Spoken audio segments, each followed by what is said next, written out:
Welcome to the All Ambient podcast, where we dig into the creative process, hear untold stories, and explore the brilliant minds behind some of the finest ambient music out there. I'm your host, Mike Graff. I'm excited to be in this together with you. Let's get going.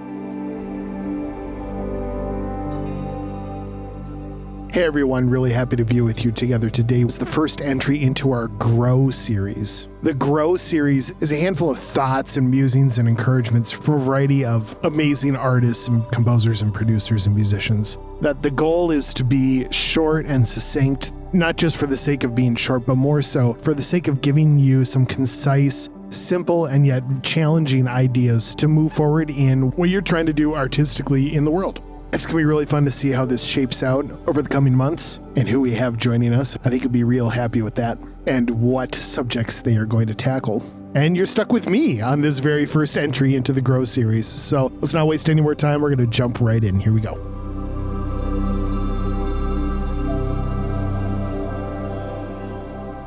So I just wanted to take a few minutes here and say something that I've needed to hear multiple times along the journey in music. And maybe there's someone else out there that needs to hear this too. But you have everything you need to make music right now. You do. You have the gear, you have the instruments, you have the plugins, you have the computer or tablet or phone, you have the audio interface. You have what you need to make music. Now, I know that's kind of a loaded statement because, of course, you can always buy more stuff. And of course, you can always upgrade your stuff. Those aren't bad moves at all. But I think the lie that can very easily be believed is that you can't make the music that you want to. You can't go to that next level. You can't rise in your expertise, in your professionalism, unless you have that next piece of gear.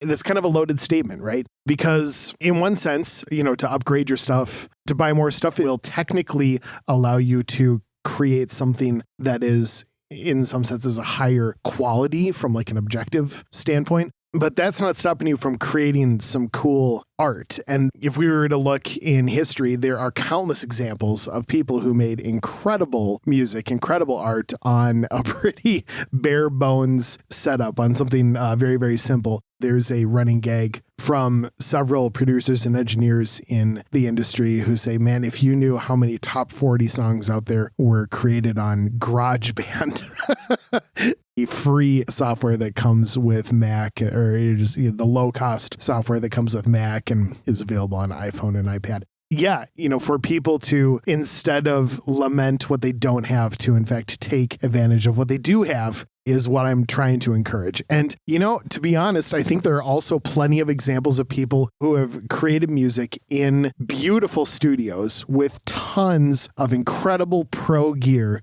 but that music didn't wind up having any momentum and didn't wind up really, quote, going anywhere. And, there's other examples for that. There's momentum and marketing and all that stuff. But I think the argument that you need to have better stuff in order to create better music is the wrong argument. And instead, what if you told yourself that you have what you need to make music? That's my challenge to you. Like in that challenge, what I'm not trying to say is that you should never purchase anything or that those are pursuits that are going to leave you high and dry. I just think that if we set aside the gear conversation and you instead challenge yourself on the creative side, there might be some things that unlock in your music journey that really had nothing to do with gear and had everything to do with mindset and had everything to do with method and practice that you put into place.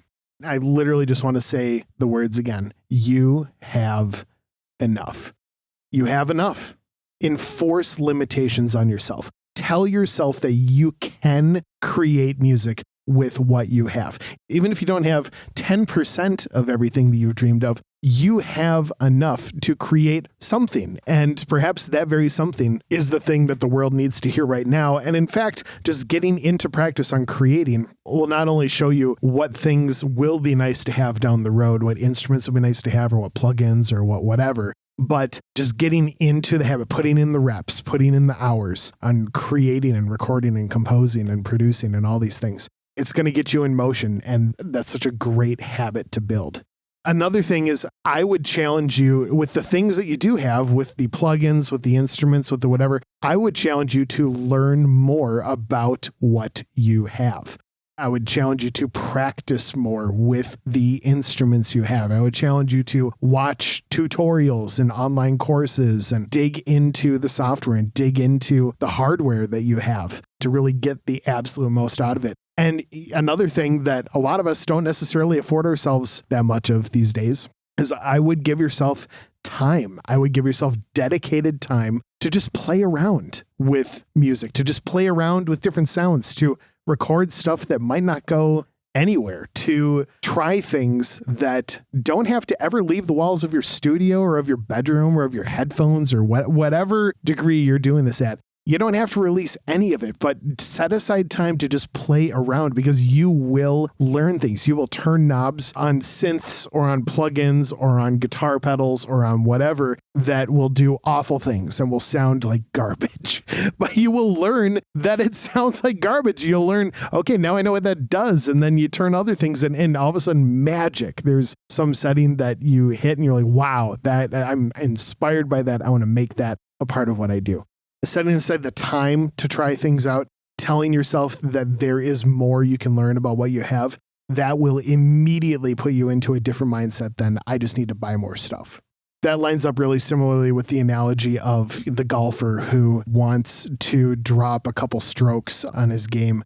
And so the immediate answer that he thinks is to go buy a whole new set of golf clubs instead of to maybe hire a trainer for an hour and take a look at what is going on with his swing and if there are any ways that he can improve. I mean, is he showing up to the driving range to put in reps and to hit dozens and hundreds of drives and putts and everything to get the most out of what he currently has instead of immediately going to, I want to get better, so equipment is what I need. That would be the same challenge that I have for you in the music space.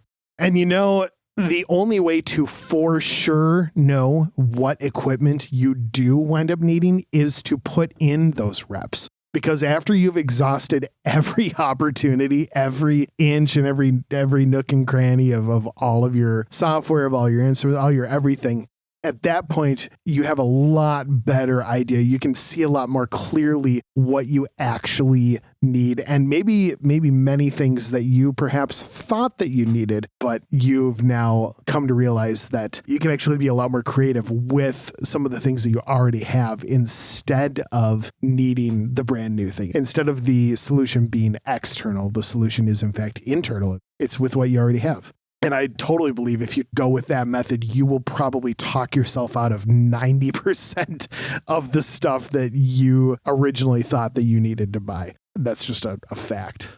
And one other way to lean into creating with what you have right now is, in fact, maybe to collab with someone else who fills the holes that you have. Maybe you don't feel quite as well versed on guitar, but you know another artist who is, for you to be able to collab together, whether you just hire them to help you with the song, or if you, in fact, do a collab release together or, a feature release together. There are a lot of ways you can go about that, but that's kind of a great alternative way to address some of the perhaps holes that you're missing, is to work with someone else and to just spread the love and to understand that, in fact, we are all in this together.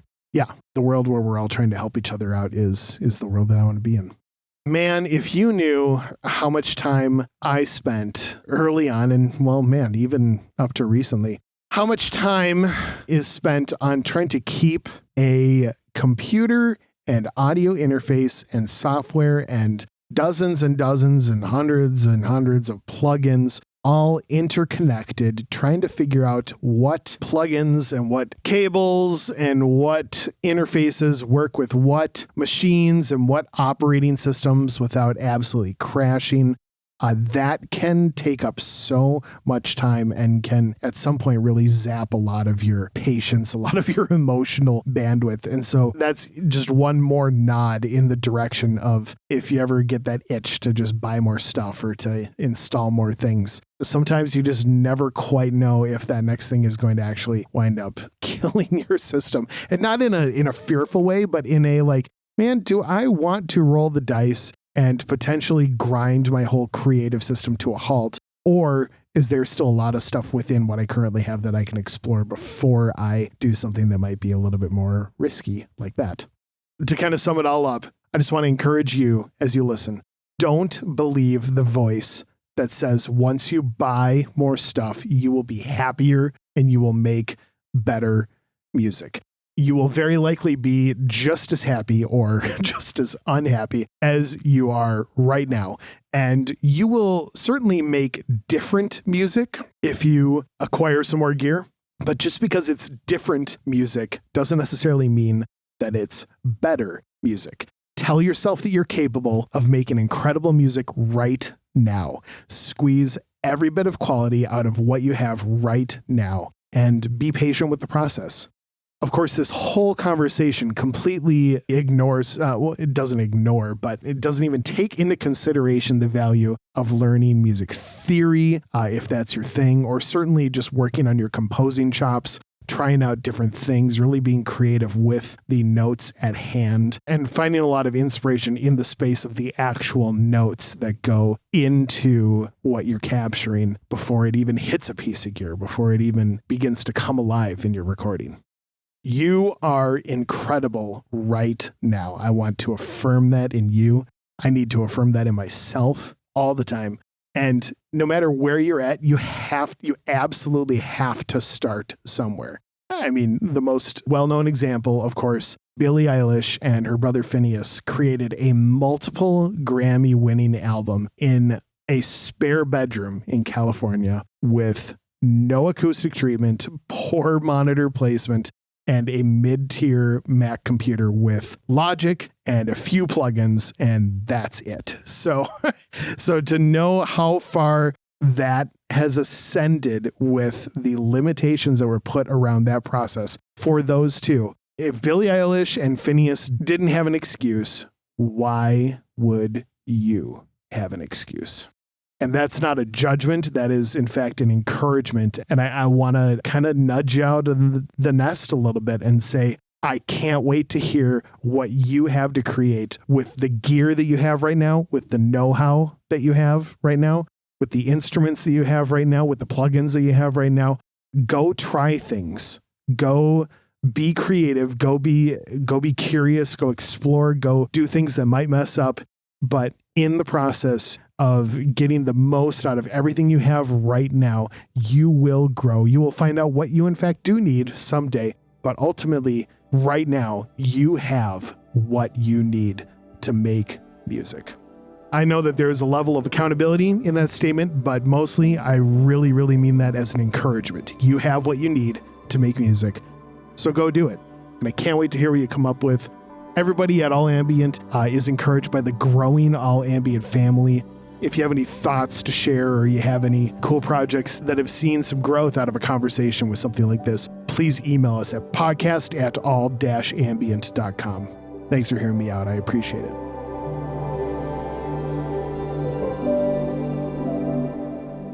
Thank you for listening to the All Ambient podcast. Make sure you subscribe to the podcast so you can catch every conversation we have with all these incredible people who share the same passion. I'm looking forward to the next time, and I hope you are too. Can't wait to see you then, and until then, have an incredible day. Here's hoping this music and the heart behind it makes your day and life that much better. We'll see you next time.